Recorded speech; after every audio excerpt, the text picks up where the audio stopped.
The big pushback to Obama by liberals during the healthcare bill debate was the failure to introduce a public option.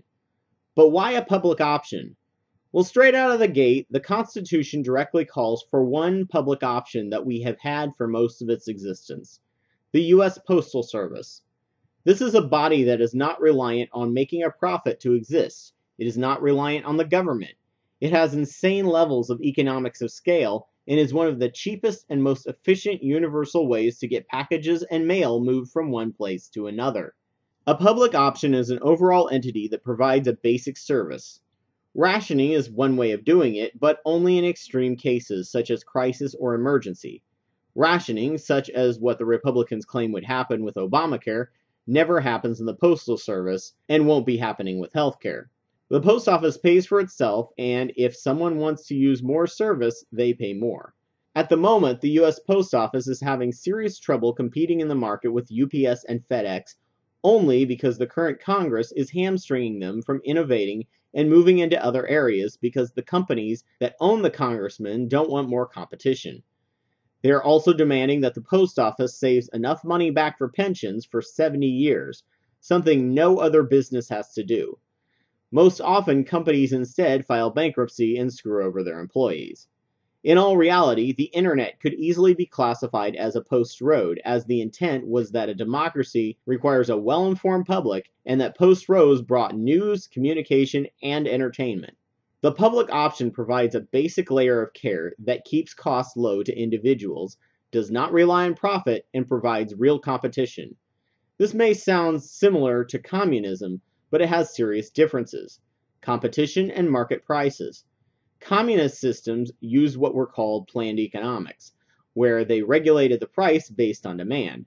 Public options charge whatever the actual cost is, and demand impacts cost. Stamp prices are rising because demand is lower, thanks to email, reducing economics of scale. But their basic package service is still often cheaper than their competitors, and even with rising stamp costs, their mail service is way cheaper than any of their competitors could reach. So if there are public options, won't that destroy competition? Actually, no. It'll ensure that only innovative companies thrive.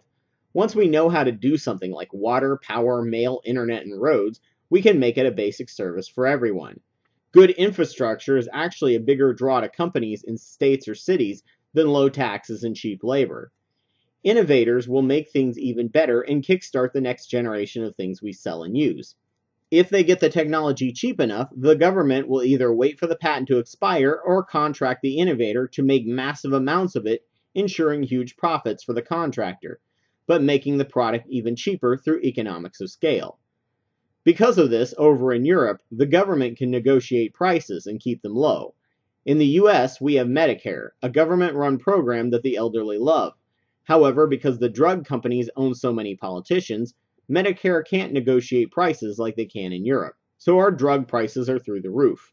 The same is true with our colleges. The government pays, the economics of scale keeps the price down for everyone, and the colleges have to stay in budget. In America, the student loans provide money to colleges, and the colleges can continue to charge more and more while digging new students deeper and deeper into debt. Publicly funded schools were around in America from very early on. Lincoln created land grants that transformed the nation. A well-educated population is considered a national defense in and of itself, as is a healthy population. If a disease like Ebola were to hit, it would cost hospitals a lot of money if people were not insured, as they couldn't turn the people away. If we had British healthcare, the economics of scale would ensure that that wouldn't even be an issue. So what are economics of scale, and how are they cheaper than other options? Economics of scale works because the larger the production of a product, the cheaper things get. For anything made, there has to be trade deals and supply chains, payrolls, investment in capital equipment, legal negotiations and defense, accounting, and trained workers. If you have a small amount of orders, the overhead trickles down to sale prices. Equipment use may be down, so you aren't getting the most efficiency out of manufacturing. Once you ramp up production, you can use your equipment 24/7 within maintenance parameters. You can have people acting as specialists at one machine or limited tasks, instead of requiring your workers to be jack of all trades and do a lot of different jobs less efficiently. You can afford to find places where waste that would have been not worth fixing on a small scale can add up big time on a large scale, and once fixed, drops prices on a final service or product.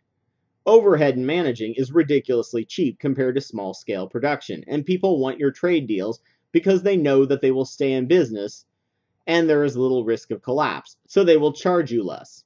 Elon Musk is now building a $5 billion battery factory in Nevada to take advantage of this and hopefully significantly drop the price of battery technology. People constantly ask why charities can't replace the government. This is absolutely why. Charities have so much overhead and have to advertise that 25 to 90% never actually goes to the people that need help. While if government does something, they don't have to advertise. That was paid for in campaigns.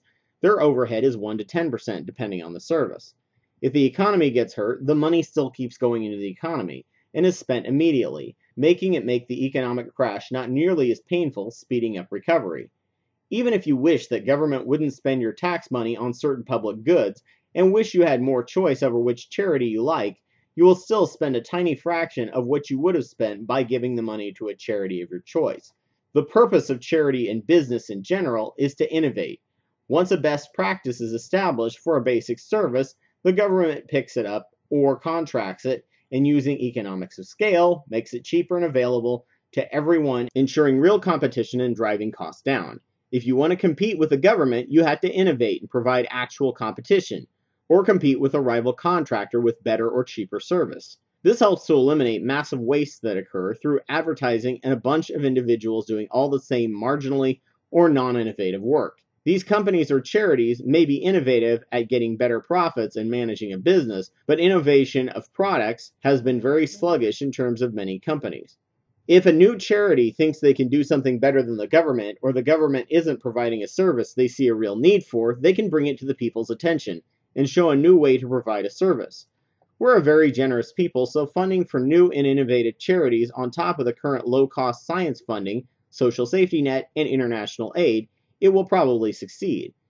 If we never implement these ideas into the government, we will waste tons of money, and often the problems will never end, causing the charities to chase their own tails.